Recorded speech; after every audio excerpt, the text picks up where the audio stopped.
اعوذ باللہ من الشیطان الرجیم، بسم اللہ الرحمن الرحیم۔ السلام علیکم ورحمۃ اللہ وبرکاتہ۔ میں منائل عباسی۔ آج آپ کو میں ان 7 آدمیوں کے بارے میں بتاؤں گی جن کے اوپر اللہ کی رحمت کا سایہ اس دن ہوگا جس دن کوئی اور سایہ نہیں ہوگا، یعنی قیامت کے دن اللہ رب العزت کی رحمت کا سایہ ان 7 آدمیوں پر ہوگا۔ نبی کریم صلی اللہ علیہ وآلہ وسلم نے ارشاد فرمایا کہ 7 آدمی ہیں جن کو اللہ رب العزت اپنی رحمت کے سائے میں ایسے دن جگہ عطا فرمائیں گے کہ جس دن اس کے سائے کے سوا کوئی سایہ نہ ہوگا۔ وہ 7 آدمی کون ہیں؟ نمبر 1، ایک عادل بادشاہ، یعنی انصاف کرنے والا بادشاہ جیسے حکمران ہوتے ہیں۔ دوسرا، وہ جوان جو جوانی میں اللہ کی عبادت کرتا ہو۔ کہتے ہیں نا، جوانی کی ایک نماز بڑھاپے کی 70 نمازوں سے زیادہ افضل ہے، تو ایسے ہی جوانی کا ایک عمل، اچھا عمل، اور بڑھاپے کے 70 اعمال سے زیادہ بہتر ہے۔ دوسرا آدمی وہ ہے کہ جو جوانی میں اللہ کی عبادت کرتا ہو۔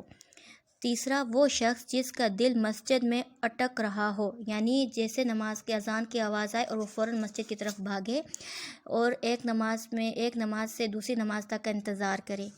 چوتھا، وہ شخص جن میں اللہ ہی کے واسطے محبت ہو اور اسی پر وہ جمع ہوتے ہوں اور اسی پر جدائی ہو۔ جیسے کوئی کسی سے محبت کرتا ہے صرف اس وجہ سے کہ میں اللہ کی رضا کے لیے تم سے محبت کرتا ہوں، اور جب اس سے اختتام ہو اس کی ملاقات کا تو پھر بھی کہے کہ میں اللہ کی رضا کے لیے تم سے اختتام کرتا ہوں، یعنی تم سے جدائی اختیار کرتا ہوں۔ پانچواں، وہ شخص جس کو کوئی حسب نسب والی حسین عورت اپنی طرف متوجہ کرے اور وہ کہہ دے کہ مجھے اللہ کا ڈر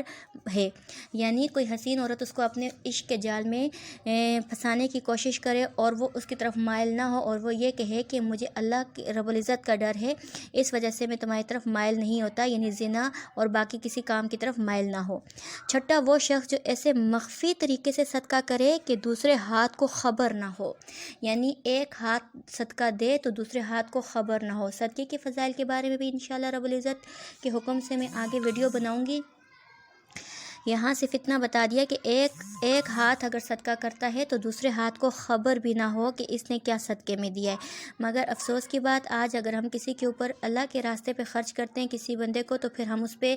کوئی مسئلہ ہو جاتا ہے، پھر ہم اس پہ جتاتے بھی ہیں کہ فلاں ٹائم تم مجھ سے مانگنے آئے تھے، یا فلاں ٹائم میں نے تمہیں کوئی چیز دی تھی اور آج تم بڑے بن گئے ہو، ایسی ویسی باتیں کرتے ہیں، تو یہ وہ باتیں نیکی کر کھڈے میں ڈال۔ ساتواں، وہ شخص جو اللہ کا ذکر تنہائی میں کرے اور آنسو بہنے لگے، یعنی جب ساری مخلوق سو رہی ہو، اس سے تہجد بھی مراد ہے، اس سے تسبیحات بھی مراد ہے، یعنی جب سارے لوگ مشغول ہوں کسی کام میں اور وہ شخص اللہ رب العزت کا ذکر کرے۔ اس سے تہجد بھی مراد لی جا سکتی ہے کہ جب سب لوگ سو رہے ہوں اور یہ اپنی عبادت میں مشغول ہو۔ اس سے عام تسبیحات بھی مراد ہیں جو آپ کسی جیسے عصر سے لے کے مغرب تک، فجر سے لے کر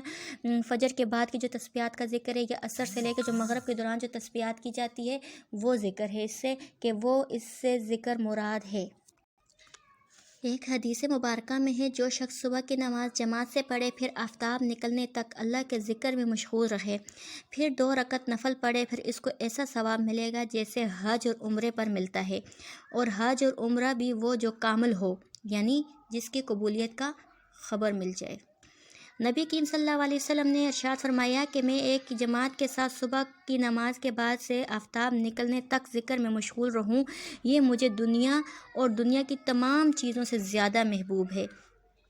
اسی طرح اگر عصر کی نماز کے بعد سے غروب تک ایک ایسی جماعت کے ساتھ ذکر میں مشغول رہوں، اور یہ مجھے دنیا اور دنیا کی تمام چیزوں سے زیادہ محبوب ہے، پسند ہے،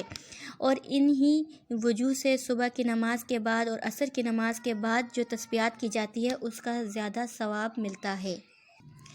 حدیث مبارکہ میں ہے، جو شخص صبح کی نماز کے بعد اسی حیت میں بیٹھا رہے، یعنی سلام پھیرنے کے بعد وہ کسی سے کلام نہ کرے اور 100 مرتبہ یہ دعا پڑھے، لا الہ الا اللہ وحدہ لا شریک لہ لہ الملک ولہ الحمد یحیی ویمیت وہو علی کل شیء قدیر۔ چوتھا کلمہ، جو اس طرح پڑھے گا تو اللہ رب العزت اس کے لیے 10 نیکیاں لکھ دے گا اور 10 برائیاں اس کو معاف کر دے گا، اور جنت میں 10 درجے بلند کر دے گا، اور تمام دن شیطان سے اور مکروہات سے محفوظ رہے گا۔ ایک اور حدیث میں آیا ہے، جو صبح اور عصر کے بعد استغفر اللہ استغفراللہ الذی لا الہ الا هو الحی القیوم واتوب الیہ 3 مرتبہ پڑھے گا، اس کے گناہ معاف ہو جائیں گے، اگرچہ سمندر کی جھاگ کے برابر بھی کیوں نہ ہوں۔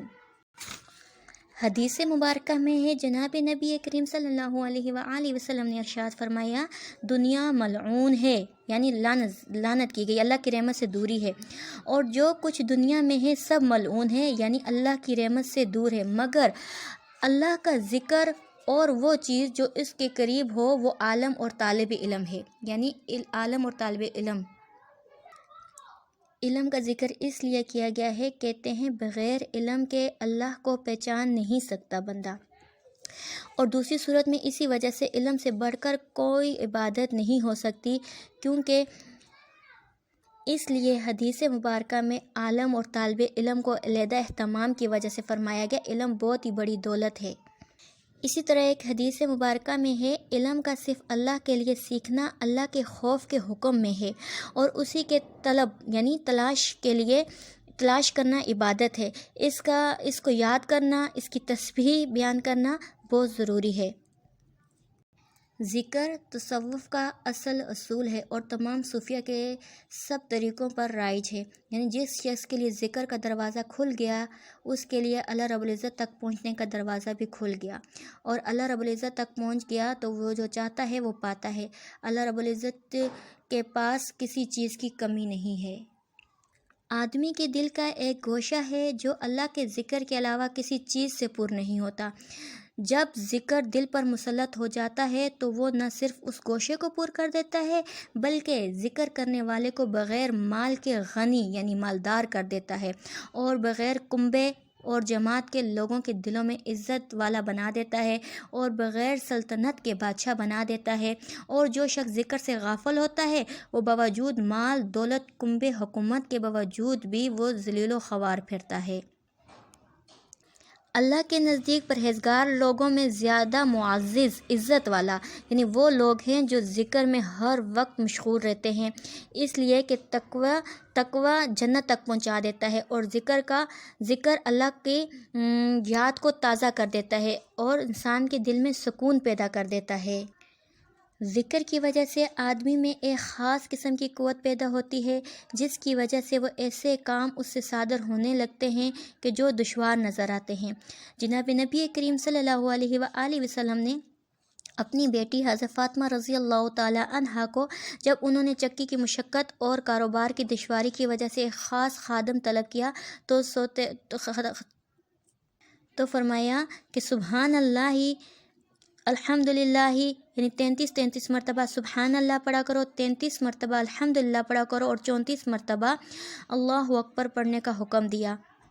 اور نبی کریم نے یہ ارشاد فرمایا کہ یہ خادم سے تمہارے لیے بہتر ہے۔ ایسے ہی اگر کسی کو کسی چیز میں تھکاوٹ محسوس ہو رہی ہو، تھک گیا ہو، تو اگر وہ اس تسبیح کو پڑھے تو اس کی تھکاوٹ دور ہو جاتی ہے۔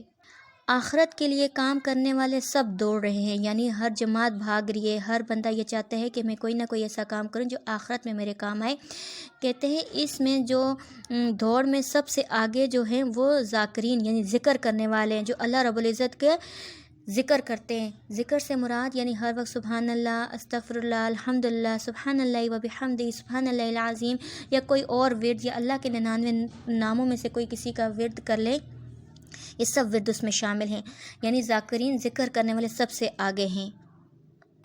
ایک حدیث مبارکہ میں ہے جناب نبی کریم صلی اللہ علیہ وآلہ وسلم سے نقل کیا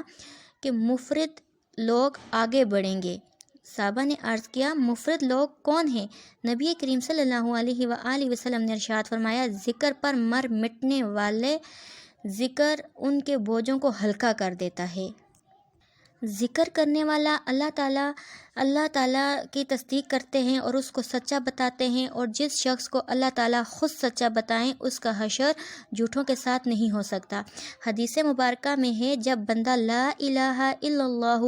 واللہ اکبر کہتا ہے تو اللہ تعالیٰ فرماتا ہے میرے بندے نے سچ کہا اور میرے سوا کوئی معبود نہیں اور میں ہی سب سے بڑا ہوں۔ ذکر سے جنت میں گھر تعمیر ہوتے ہیں، جب بندہ ذکر سے رک جاتا ہے تو فرشتے اس کی تعمیر کو روک دیتے ہیں۔ یعنی جیسے ہم دنیا میں کوئی گھر بناتے ہیں، اس کے لیے سیمنٹ، سریا، بجری، ریت وغیرہ سارا کچھ چاہیے ہوتا ہے، اس طریقے سے ذکر کرنے والا جب جنت میں چاہے کہ اپنا گھر بنائے تو اس کو چاہیے وہ ذکر کا اہتمام کرے، یعنی ذکر کرتا رہے، تسبیحات بیان کرتا رہے، لا الہ الا اللہ محمد رسول اللہ، یعنی پہلے کلمے کا ورد کرتا رہے۔ جیسے جیسے وہ کرتا رہے گا تو جنت میں فرشتے اس کا گھر بناتے رہیں گے۔ جیسے ہی وہ تسبیحات سے رکے گا تو جنت میں اس کی تعمیر رک جائے گی۔ جیسے دنیا میں ہماری کوئی چیز جیسے کام کر رہے ہوتے ہیں، سیمنٹ وغیرہ ختم ہو جاتی ہے، ہماری گھر بنانے کے رک جاتے ہیں، مستری رک جاتا ہے کہ سیمنٹ ختم ہو جاتی ہے، اس طریقے سے فرشتے بھی رک جائیں گے کہ جیسے ہی وہ پھر دوبارہ سے پڑھنا شروع کرے گا تو فرشتے دوبارہ سے اس کے لیے گھر بنانا شروع کر دیں گے۔ شیاطین آدمی کے کھلے دشمن ہیں، ہر طرح سے اس کو وحشت میں ڈالتے رہتے ہیں، ہر طرح سے اس کو گھیرے رہتے ہیں۔ جس شخص کا یہ حال ہو کہ اس کا دشمن ہر وقت اس کو معاشرہ گھیرا ہوا رکھا ہو، معاشرے سے مت گھیرا رکھا ہو، تو اس کا جو حال ہوگا ظاہر ہے دشمن بھی ایسے ہی ہر ایک ان میں سے یہ چاہے گا کہ تکلیف میں پہنچا سکوں۔ ان لشکروں کو ہٹانے والی چیز ذکر اللہ یعنی اللہ کا ذکر ہے، تسبیحات ہے، اس کے سوا کوئی بھی نہیں جو شیطان کے جال سے بچا سکے۔ بہت سی احادیث میں بہت سی دعائیں آتی ہیں جن کے پڑھنے سے شیطان قریب نہیں آتا۔ سوتے وقت کی دعا، جاگتے وقت کی دعا اور صبح اپنے آپ کو واش روم جاتے وقت کی دعائیں، یہ تمام دعائیں اس کے پڑھنے سے شیطان آپ کے قریب نہیں آئے گا۔ انشاءاللہ تعالیٰ اگلی ویڈیو میں آپ کو وہ وظائف بتاؤں گی جس کے کرنے کس ٹائم کیا جائے، کیا فائدہ ہے اس کا، اور کس ٹائم کیا جائے کیا فائدہ ہے اس کا۔ انشاءاللہ تعالیٰ اگلی ویڈیو میں وہ بتاؤں گی۔